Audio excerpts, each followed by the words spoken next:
Hello, everyone, and welcome back to Unset Hours. I know many of you listen to these stories to relax and slowly fall asleep. Before we begin, feel free to leave a comment and tell me where you're listening from tonight. If you enjoy these stories, please like the video and subscribe to the channel. Now get comfortable, take a deep breath, and let's begin. These people go into the dark every single night so that the world keeps running while you sleep. And sometimes, not always, not even often, but sometimes in the specific conditions of 3 in the morning in an empty building with no one else around. They find that the dark is not as empty as it should be. 10 of them are going to tell you about it now. 10 workers, 10 nights, 10 things that happened in places that should have been empty and were not. Turn off your lights. Close your eyes. You are clocked in now. These are the stories. Story 1. The security guard and the third floor.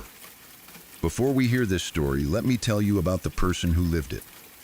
Her name is Angela. She worked security for 11 years at a large office complex in the Midwest, a cluster of 4 connected buildings that housed various corporate tenants during the day, and became, after 7 in the evening, almost entirely empty. Almost. Angela and 2 other guards maintained 24-hour security on the property, rotating shifts, covering the buildings through the night. She is a practical woman. 11 years of night security makes you practical in a specific way. You learn to distinguish between the sounds that buildings make and the sounds that people make, between the settling of structures and the movement of human beings, between what is there and what is not. She had this skill to a fine degree after 11 years. She is telling this story now, 5 years after leaving that job, because she has decided that 5 years is long enough to carry something alone. The third floor of Building C was always different. She noticed it in her first month, and it never changed in 11 years. Not dramatically different. She does not want to overstate it. Just different in the way of a place that has a quality to it that other places do not have. A quality she eventually settled on describing as occupied, even when it was not. The other floors of the other buildings, empty at night, felt empty. They had the specific flatness of spaces cleared of human presence. The third floor of Building C did not feel flat, even when she had personally verified that it contained no one. She had personally verified this many times. She did her rounds on a rotating schedule, every section of the property covered at regular intervals. The third floor of Building C was part of her route. She walked it the same way every time, through the main door, down the central corridor, checking each office suite, out the far end and down the stairs. 45 rooms on that floor. She had checked all 45 enough times that she knew each one the way you know your own house, without having to think about it. On a Wednesday night in her 4th year, she was running the third floor route at approximately 2 in the morning when she heard something. It was coming from the far end of the corridor, Suite 34, which was currently unoccupied between tenants, empty of furniture and personnel. The carpet recently cleaned for the next occupant. She knew this. She had walked it 3 hours earlier, and it had been what it always was between tenants. Clean, empty, waiting. The sound was typing. She stopped. Typing is an unmistakable sound, not a sound you confuse with something else. The specific rhythm of fingers on keys with the particular variations of pace that human typing has, the bursts and the pauses, the character of a person composing rather than copying, thinking as they go. She stood in the corridor and listened to the sound of someone typing in an empty room. She did not immediately go to the room. She has been asked why, and she says that in 11 years of night security, she had learned that the first move is always to listen, always to gather as much information as possible before you commit to an approach. She stood and listened for about 2 minutes, during which the typing continued, steady and real, with no indication that whoever was producing it was aware of her presence in the corridor. Then she walked to the door of Suite 34. The sound stopped when she was 3 feet from the door. Not when she touched the door. Not when she opened it. When she was 3 feet from it. As if whatever was on the other side knew she was there before she reached it. She opened the door. The room was empty. The overhead lights were off, the room lit only by her flashlight. The carpet was clean and undisturbed. There was no furniture, no desk, nothing on which a keyboard could have rested. Her flashlight covered every corner of the room in a systematic sweep, the sweep she had done 45 times a night for 4 years. Nothing. She stood in the doorway for a moment. Then she continued her route. She filed the standard incident log. Unusual sound reported, investigated, no source found, property secure. She had filed versions of this log for third-floor incidents maybe a dozen times over 4 years. The logs accumulated. Nothing was ever done with them. In her 7th year, she stopped filing the logs. Not because the incidents stopped, because the logs accomplished nothing, and she had found a different way of handling the 3rd floor, which was to walk it with the same professionalism she brought to every other section of the property, and to accept, without requiring explanation, that Suite 34 sometimes had someone in it who was not on any visitor list and who had no physical form she could document. She accepted it the way you accept the permanent habits of a place you know well. She retired from that company 5 years ago. She thinks about the 3rd floor sometimes. She wonders if the new security team notices. She has decided not to ask. Some things are better passed on through experience rather than paperwork. She learned that in 11 years. She remembers all of it. This is story 1. Story 2 belongs to a factory worker named Tom. Story 2, the machine that kept running. Tom has worked in manufacturing for 20 years. Specifically, he works night shifts in a large automotive parts factory in the American Southeast. A building that covers several acres under one roof and houses machinery that makes noise levels requiring ear protection at all times during operation. He wants you to understand the noise before he tells you the story. The factory floor at full operation is not loud in the way of a crowded room or a concert. It is loud in the way of something mechanical and constant and enormous, the kind of loud that becomes the background of everything, that you stop hearing in the same way you stop hearing your own heartbeat. That becomes part of the texture of the environment rather than a distinct sound. After 20 years, Tom exists inside this noise for 10 hours a night, and it does not register as noise to him anymore. It is simply the factory being what it is, which is why the sound of Machine 7 still running at 3 in the morning on a Sunday in January was immediately and completely wrong.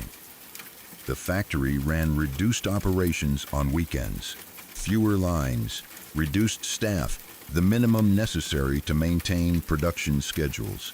On that particular Sunday night, Tom was one of 4 workers on his section of the floor, and the section they were running did not include Machine 7. Machine 7 was off, had been shut down at the end of the previous Friday shift, was not scheduled to run again until Monday morning. Tom heard it from across the floor. He knew the sound of every machine in his section, the way you know, the voices of people you have worked alongside for years. Machine 7 had a specific sound, a specific rhythm, a specific combination of the high motor note and the lower press cycle that was its alone among the machines in the section. He heard it from 60 feet away over the general factory noise, and he knew immediately what it was and what it meant, which was that something was wrong, because Machine 7 should not have been running. He walked across to it. Machine 7 was running. All its indicator lights were active. The press cycle was completing on its normal rhythm. The machine was doing exactly what it did when it was running a production cycle, the full operation, as if it had been programmed and started by an operator at the beginning of a shift. There was no operator. There was no material in the machine. It was running a full cycle on empty inputs, going through all the motions of production with nothing to produce. Tom hit the emergency stop. The machine stopped. He checked the control panel. He checked the startup log, which recorded every time the machine was initiated, and the ID of the operator who initiated it.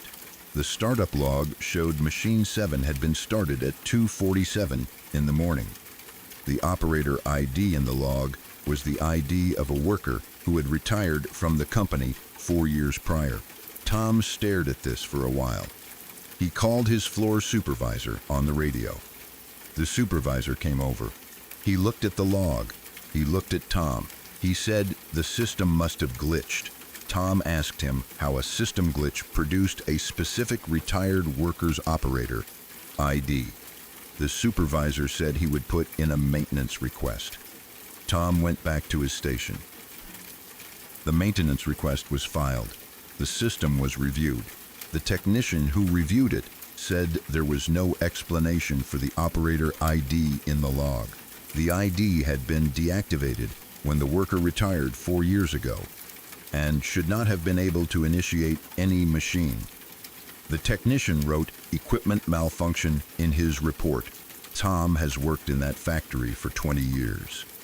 He knows the difference between equipment malfunction and what he saw in the startup log.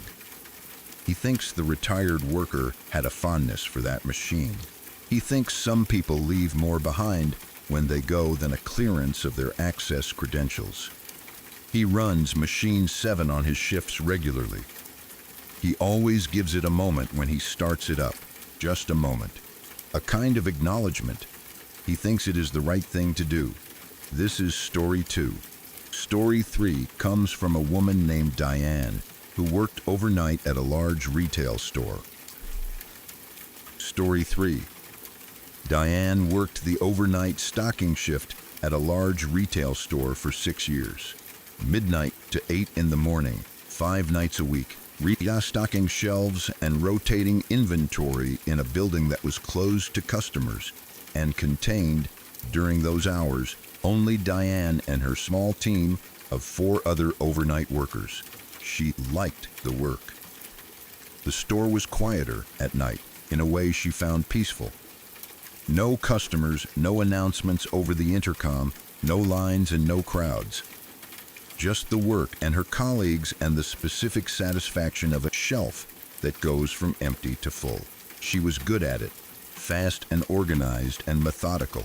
She had her sections memorized, and she moved through them efficiently, and she got home before the morning traffic, and she slept, and she came back and did it again. For 5 years, this was routine. In the 6th year, the store installed new security cameras, better resolution, wider coverage, the whole system upgraded as part of a renovation. The cameras fed to a monitoring station in the back office, which was staffed during the day but unmanned at night. The footage recorded continuously, but no one was watching it live during the overnight shift. 3 weeks after the new cameras went in, Diane's store manager called her into his office at the start of her shift. He showed her camera footage from the previous night. The footage was from the camera covering aisle 14, the household goods aisle. Diane knew aisle 14 well. It was one of her sections. She had stocked it hundreds of times. In the footage, at approximately 3:15 in the morning, the aisle was visible and empty. Then a figure walked into the frame. The manager paused the footage and looked at Diane. Diane looked at the screen. The figure was not one of her team. She knew all 4 of her overnight colleagues by their build and their movement, and the way they walked, the specific individual. of people she had worked alongside for years. This was not any of them. It was a figure in what appeared to be older style clothing, moving through the aisles slowly, looking at the shelves with what the camera captured as deliberate attention. The way a shopper looks at shelves. At 3:15 in the morning, in a locked store, the manager asked if she had let anyone in. She said no. He asked if any of her team had let anyone in. She said she would ask them, and she did, and none of them had. The figure in the footage walked the full length of aisle 14, reached the far end, and walked out of the camera's frame. The camera covering the next aisle showed nothing. The figure was not in any other footage from that night. The manager reviewed the access logs. All doors had been locked throughout the shift. No entry had been logged. The building's perimeter was intact. He filed a report with the security company, and the security company reviewed the footage and confirmed it was not a camera artifact, and that they could not explain it. Diane went back to stocking shelves. She stocked aisle 14 that night, the same as every other night. She found, when she got to the household goods section, that a single item on the shelf had been moved. Not fallen, not knocked askew. Moved deliberately, turned so that its front faced outward, where it had been facing sideways before. A picture frame. One of the inexpensive ones they stocked in household goods, a simple wooden frame, the kind that comes with a generic photograph inside until the buyer replaces it with their own. The generic photograph in the frame was facing outward. She looked at it for a moment. She turned it back the way it had been. She finished stocking the shelf. She did not mention the picture frame in her account to the manager. Some things do not improve with documentation. She worked the overnight shift for 3 more months before transferring to a day position. She was not asked why she transferred. She did not explain. She still thinks about aisle 14 sometimes. She thinks about whoever was walking it at 3:15 in the morning, looking at the shelves with that slow, deliberate attention. She hopes they found what they were looking for. She thinks they probably did. This is story 3. Story 4 comes from a man named Robert, who worked nights in a large warehouse outside of Memphis. Story 4, the warehouse on the edge of town. Robert has worked in logistics for 18 years. Warehouses, distribution centers, storage facilities, the large industrial buildings that form the invisible infrastructure of commerce, the places where things are held between being made and being needed. He has worked nights for most of his career because night shift differential pay makes a significant difference when you have a family and a mortgage and the ordinary serious financial obligations of a life. He is a straightforward man. He describes himself this way, not with false modesty, but with the accuracy of someone who has thought about what kind of person he is and arrived at an honest answer. He is not imaginative. He is not prone to seeing things that are not there. He is the kind of person who, in 18 years of working alone in large, empty buildings at night, had never had an experience he could not explain. Until the warehouse on the edge of Memphis. He took the job in his 14th year, a short-term contract at a distribution center that was understaffed and needed experienced night workers immediately. The facility was large.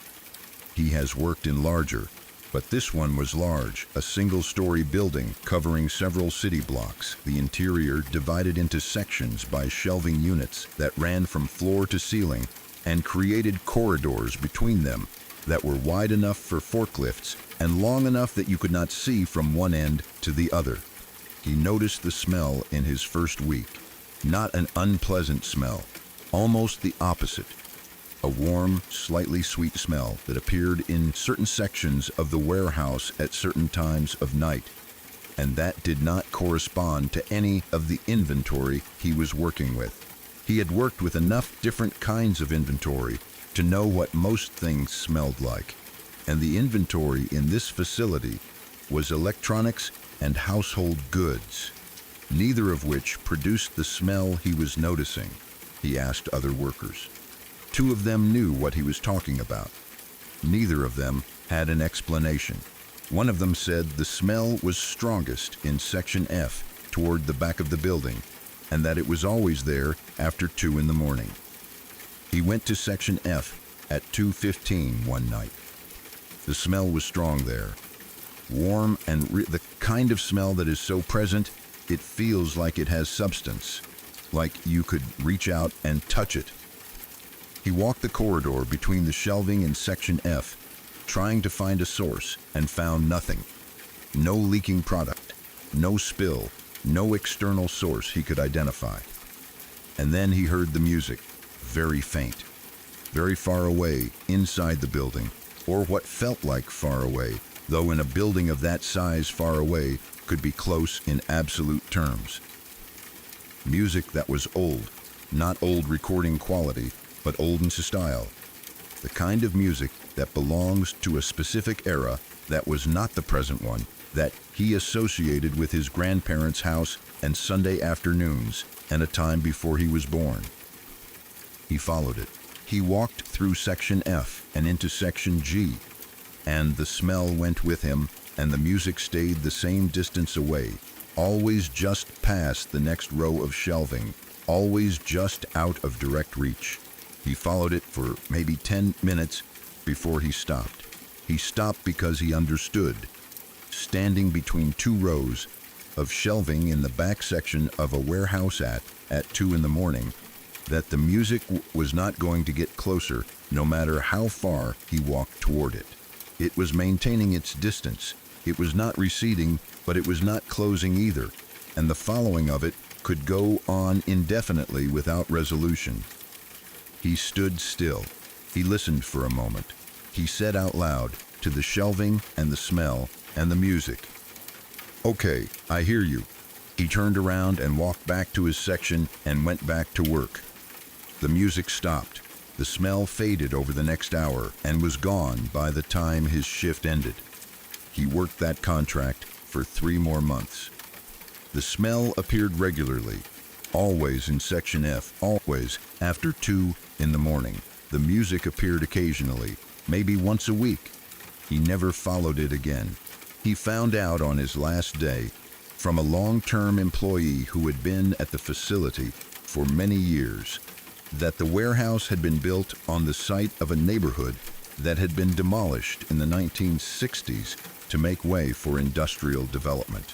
The neighborhood had been a community, a real and established one, with the specific deep-rooted quality of communities that have been in place for generations. He thought about the smell and the music. He thought about what remains of a place after the place itself is gone.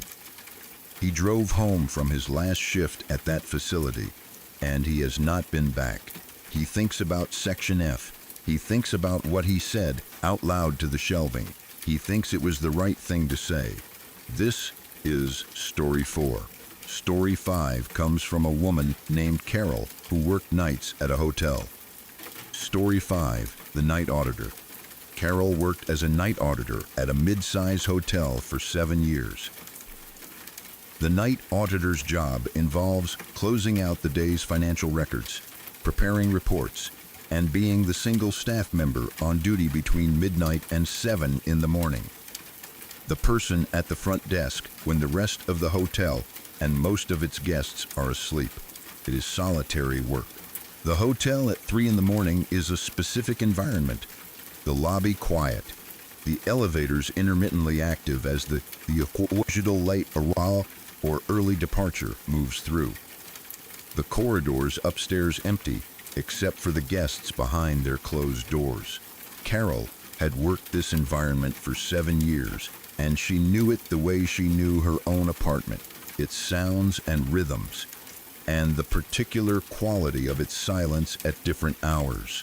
Room 217 was always on her radar, not because anything dramatic had happened there, Nothing dramatic had ever happened in room 217 in the 7 years Carol worked the hotel, as far as she knew. It appeared in the system like any other room, was cleaned and prepped and occupied and vacated and cleaned again in the ordinary rotation of hotel rooms. There was nothing in its history she could point at. But the housekeeping staff did not like it. This was the thing she knew, not from any specific incident, but from the accumulated observation of 7 years.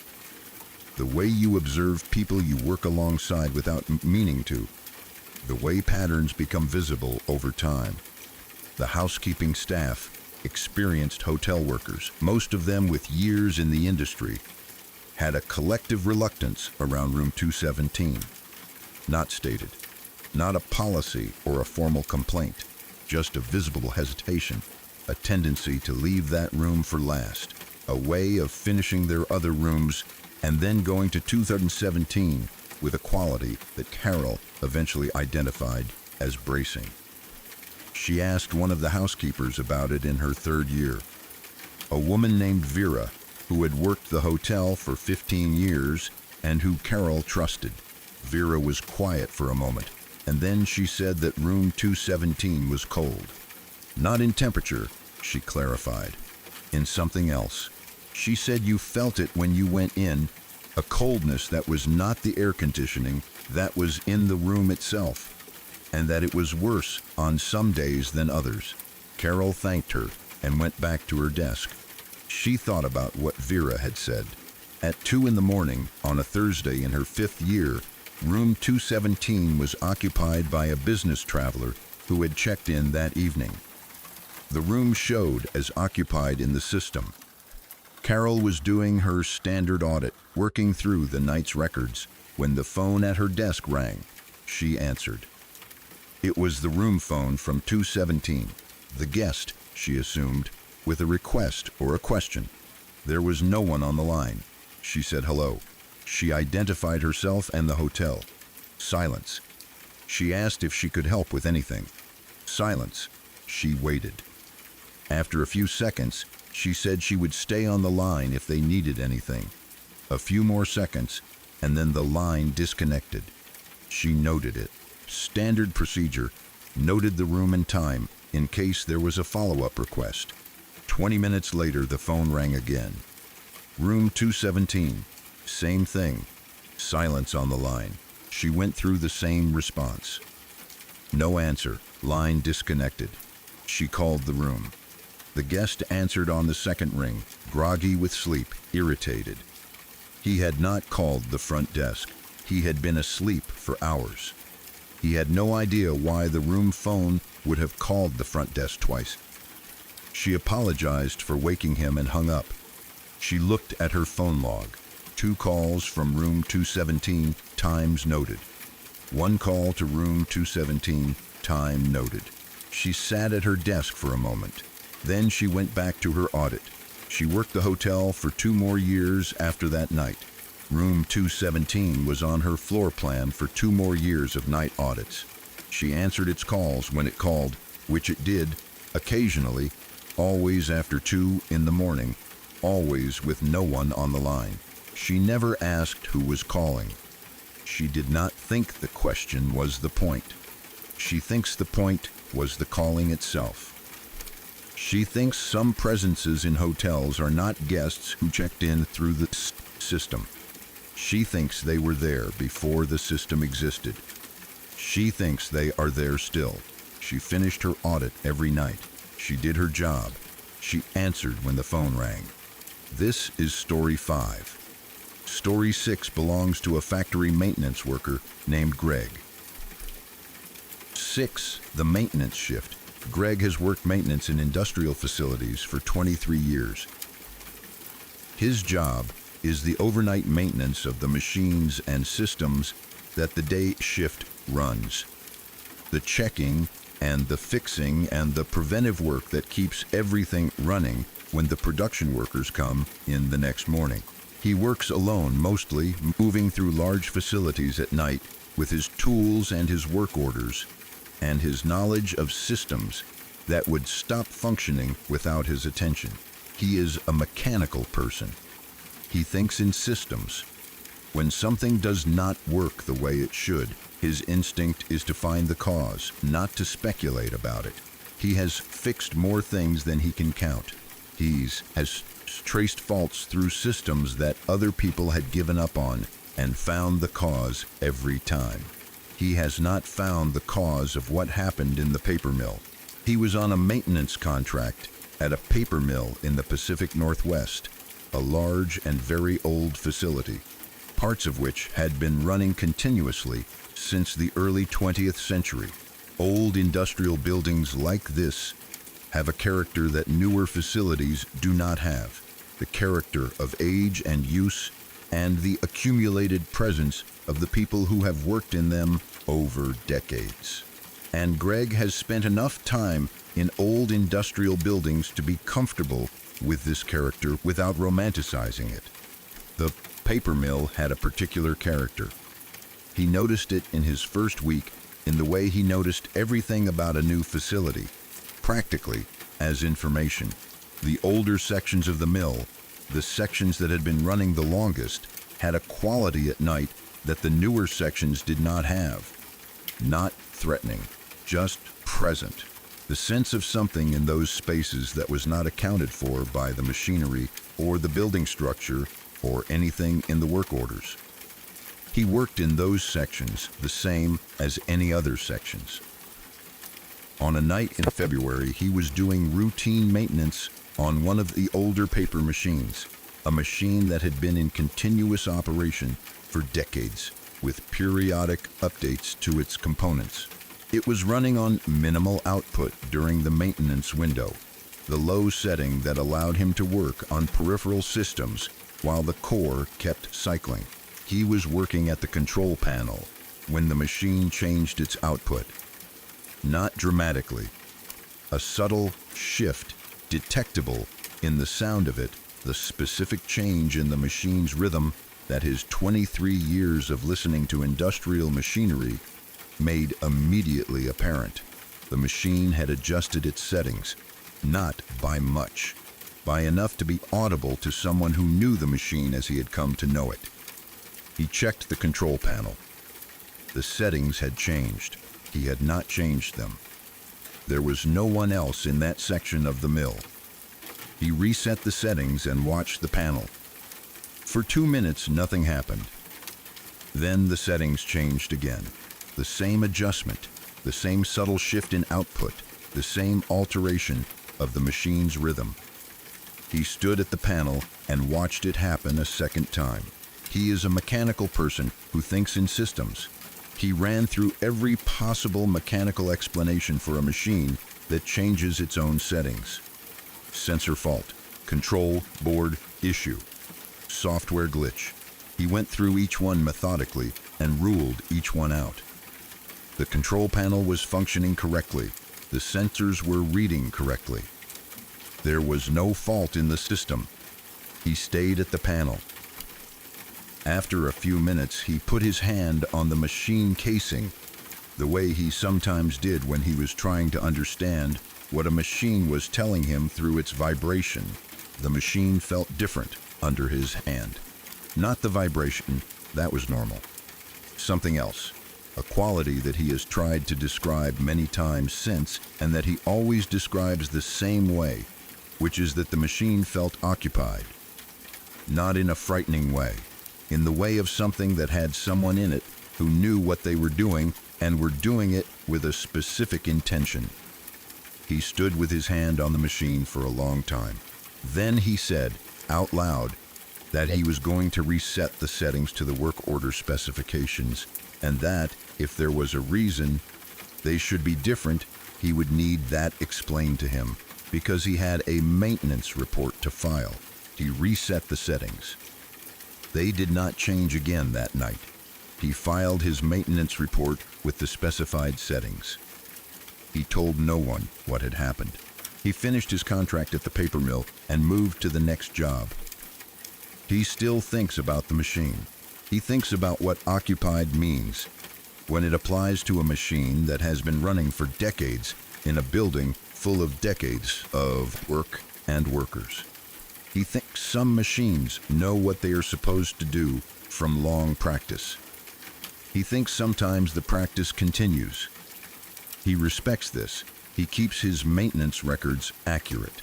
This is story 6. Story 7 comes from a woman named Helen who worked overnight at a care facility.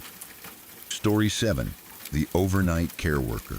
Helen worked the overnight shift at a residential care facility for elderly residents for 9 years. Her job was the overnight care of people who needed assistance through the night. Help with medications, responses to needs, the quiet presence of another person in the building during the hours when the regular day staff had gone home. She loved the work. She says this simply and directly. She loved it. The specific intimacy of overnight care, the trust that residents placed in the overnight staff, the particular kind of relationship that developed between caregivers and people in the quiet hours when defenses were down and where ordinary conversation was possible in a way that the busy daytime did not always allow. She knew her residents. She knew them well. She also knew the ones who had been residents and were no longer. This is the part she is careful about, because she respects the privacy of the people she cared for and the families of the people she cared for. And she will not use names or details that could identify anyone. What she will say is general, which is that in 9 years of overnight care work, she developed an awareness that certain spaces in the facility retained something of the people who had lived in them. That this retention was not frightening or dramatic, but was simply a quality of the space that she learned to recognize over time. She recognized it most clearly in Room 8. Room 8 had been occupied by various residents over her 9 years, as rooms in care facilities are. One resident leaves and another arrives. The room cleaned and prepared and made ready for the next person. The room was the same room. The space was the same space. But Helen found repeatedly that Room 8 had a quality at night that she associated specifically with one former resident, a woman she had known well and cared for in the last years of her life. A woman whose name she will not give, but whose presence in that room she recognized the way you recognize the voice of someone you know well, even when you cannot see them. She is aware of how this sounds. She is telling it anyway. Because 9 years gave her enough experience with the specific reality of this to trust her own perception of it, and because the woman in Room 8 had been, in life, a person of such warm and definite presence that Helen finds it unsurprising that something of her remained in the space where she had lived for years. She noticed it most on nights when a current resident was having a difficult time.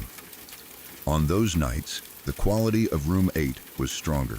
She would be in the room with a resident who was unsettled or in pain or distressed, doing her job, providing what care she could. And the room would have a warmth to it that was not the heating system. And the resident would sometimes seem to settle in a way that was faster than Helen's ministrations alone could account for. She accepted this. She did not analyze it. She did her job, and she let Room 8 do whatever Room 8 did, and in 9 years, she never had a resident in that room who seemed worse for whatever it was. She retired from care work last year. She thinks about Room 8 sometimes. She hopes the current staff notices what she noticed. She hopes they let it do what it does. She thinks it means well. She is certain of this. This is Story 7. Story 8 comes from a man named Dennis who worked overnight at a radio station. Story 8, the overnight radio engineer. Dennis worked as an overnight broadcast engineer at a radio station for 12 years. The overnight engineer's job is to keep the station running through the night, monitoring the signal, managing the automated programming, handling any technical issues that arise, being the one person in the building who ensures that the station keeps broadcasting through the hours when no one else is there. He was good at his job. He understood the technical systems thoroughly, and he had the patience that overnight engineering requires. The ability to sit with equipment and monitoring, and the low-level attention of someone who is always partly listening for the thing that goes wrong. The station was in an old building, downtown, a building that had housed various tenants over the decades, the radio station occupying the upper floors for the past 30 years. Old buildings in downtown areas have histories that are not always visible on the surface. And had Dennis been in the building long enough to know some of the history without having sought it out, the way you accumulate the history of places you spend a lot of time in. The studio that was not used anymore was on the 4th floor. It had been the original main studio when the station first moved into the building. The primary broadcast space for years before a renovation created a new studio on the 3rd floor, and the old one was decommissioned. The equipment had been removed. The space was used for storage. It was not broadcast capable and had not been for many years. On a Tuesday night in his 7th year, Dennis's monitoring board lit up with a signal from the 4th floor studio, an audio signal. Coming from a room with no functioning broadcast equipment, he watched the signal on his board for a moment. It was real. Not a phantom reading, not a system error. A live audio signal at normal broadcast levels originating from the decommissioned studio. He went upstairs. The studio door was closed. He opened it. Storage, as it had always been, boxes and old equipment, and the covered shapes of things that had been set aside. The room was dark, and he turned on the lights, and it was simply a storage room. He went back downstairs. The signal was still on his board.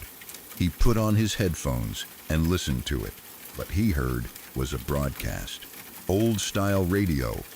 An announcer's voice, the specific cadence of radio presentation from an earlier era, talking about things that Dennis eventually identified as local events from decades past. The kind of content that would have been broadcast from that studio when it was active. He listened for a long time. He cannot explain what he heard. He can tell you that the signal was real, that it appeared on his monitoring board and registered at normal broadcast levels, that he recorded it because recording anomalous signals was part of his job, and that when he played the recording back, it captured what he had heard through the headphones. He still has the recording. He has played it for technical colleagues who have not been able to explain it. He has played it for historians of local radio who recognize the style and the content as consistent with broadcast from a specific era. He played it once for a former employee of the station who had worked there in the era the content came from. The former employee listened to it and was quiet for a long time, and then said that the voice on the recording belonged to an announcer who had worked the overnight shift at the station for 20 years before his death. Dennis has the recording. He keeps it somewhere safe. He finished his 12 years at that station. He thinks about the signal sometimes. He thinks about 20 years of overnight shifts and what that much time in a specific place does to a person and whether the doing goes both ways. He thinks it might. He keeps the recording.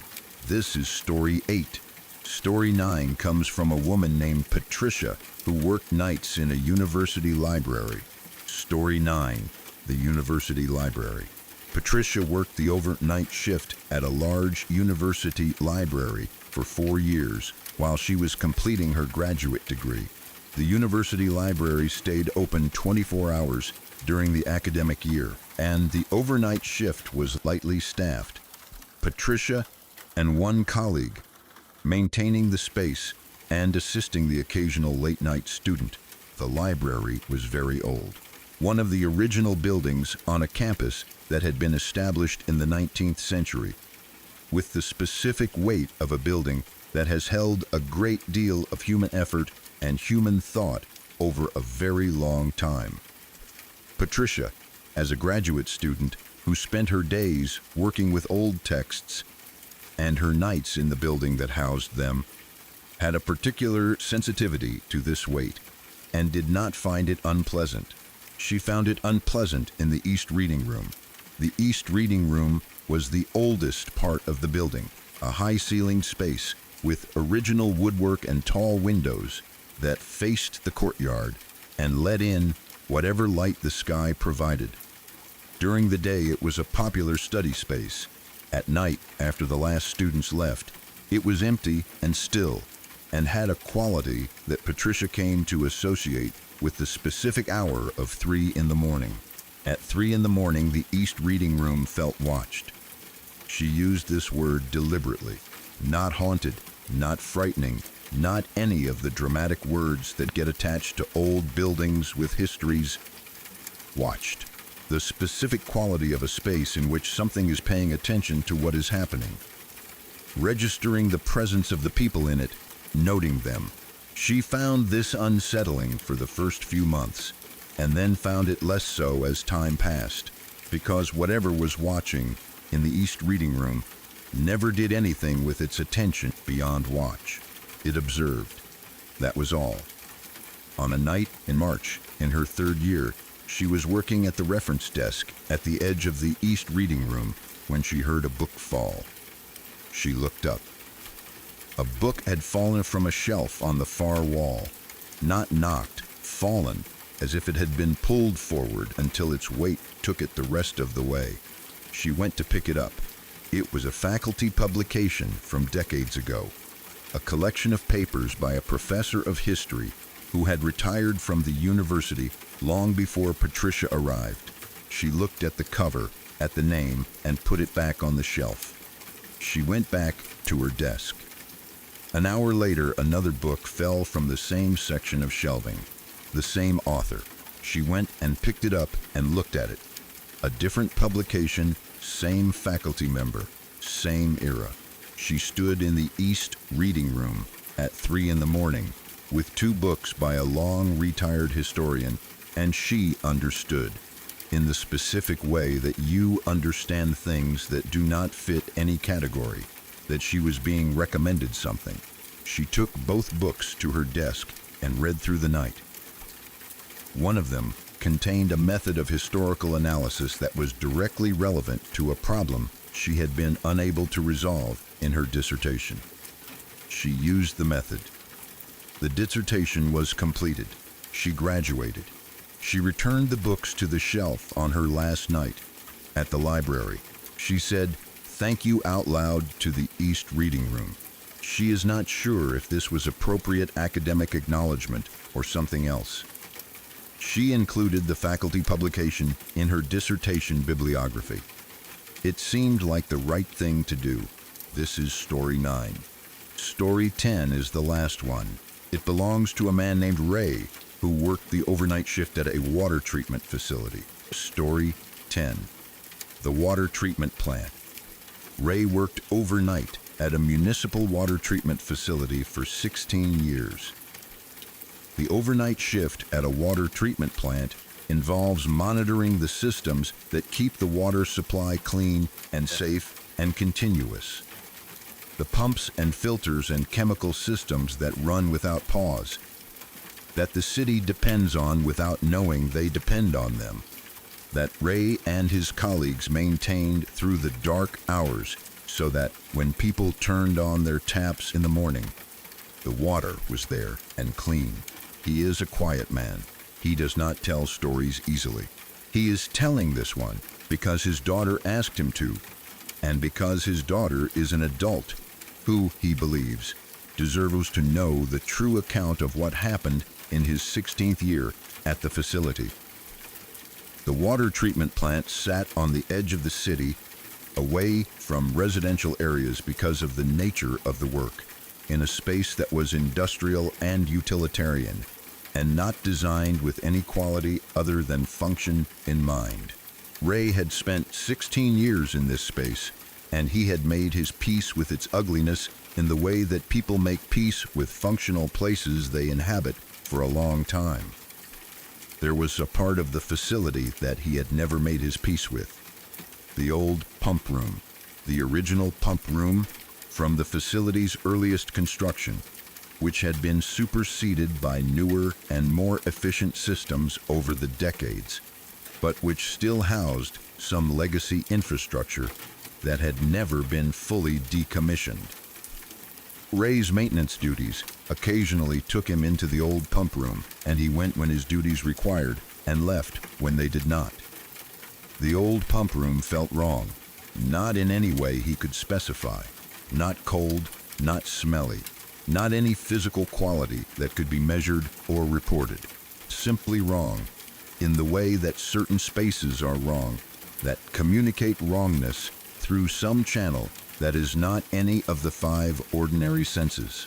In his 16th year, on a night in August, he was in the old pump room doing a routine check when the lights went out. Power interruptions were not common, but they happened. He had his flashlight, and he used it, and he did his check, and he was turning to leave when the flashlight beam caught something in a corner that he had not noticed before. Markings on the wall. He went closer. Names, written in what appeared to be marker, in careful block letters, a column of names on the wall, at eye level. He read them. They meant nothing to him. He took a photograph with his phone and finished his check and left. The next day, he mentioned the markings to his supervisor. The supervisor came to look. The markings were there. No one knew who had written them or when. Ray looked up the names on his own time. They were workers, former workers at the facility, from various decades going back to the facility's earliest years. Men who had worked the overnight shift at the plant over the course of its long history. Every name on the list was a worker who had died while employed at the facility. Not all in the same circumstances, not dramatically. Over the years, over the decades, the ordinary deaths of people who worked a job for a long time, illness, accident, age. Workers whose names appeared in the facility's historical records and nowhere else. Workers who had spent their working lives in the same building, on the same overnight shift, doing the same work that Ray had done for 16 years. He stood in the old pump room and looked at the column of names and understood something about the building and about the work and about what 16 years in a place means and what it leaves behind. He requested a transfer to the day shift that month. It was granted. He worked days for the remaining 2 years of his career and retired without incident. He told his daughter about the names. He told her that he did not find the names frightening. Not exactly. He found them heavy. The specific heaviness of accumulated time and effort and human presence. All those overnight shifts by all those workers over all those decades. Written on a wall in the oldest part of the building. He found out through the facility's records that the old pump room had been the overnight break room in the facility's early decades. The place where the night shift workers took their breaks, ate their meals, rested between checks. He thinks the names were written by someone who wanted the overnight workers to be remembered. He does not know who. He thinks the right person wrote them at the right time and that they are still on that wall. He hopes someone else reads them. He hopes someone says those names out loud. He says them sometimes quietly to himself. He thinks they deserve that much. This is story 10, the last one. 10 workers, 10 nights, 10 buildings that were supposed to be empty and were not. The people who work while you sleep go to places that the daylight world prefers not to think about. The factories and the warehouses and the hospitals and the libraries and the treatment plants that keep everything running through the dark hours. They go because the job requires it, and because the job needs doing, and because someone has to be there. Sometimes what they find there is more than the job. Sometimes the buildings have their own night shift. Something that keeps working, keeps moving, keeps maintaining its presence in the spaces it has occupied for long enough to have a claim on them. The workers clock out. The other presence does not. Sleep now.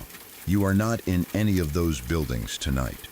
You are in your own space, your own ordinary night, and whatever keeps its vigil in the old pump rooms and the third floors and the east reading rooms is far from here. Close your eyes. The night shift is handled. Sleep well.